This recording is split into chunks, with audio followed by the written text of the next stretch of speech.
धरती से बड़ स्वर्ग बा जग में, स्वर्ग से सुंदर माई।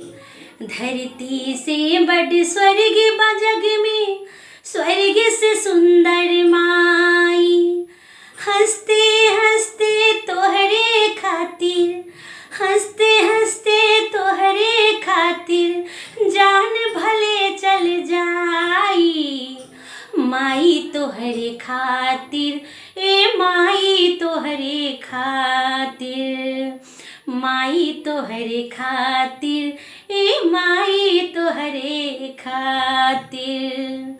बाबूजी के बतिया भूलवले ना भुलाई, जौने रहिया कहलन हम उहे रहिया जाई। बाबूजी के बतिया भूलवले ना भुलाई, जौने रहिया कहलन हम उहे रहिया जाई। पूरा करमे माई हो,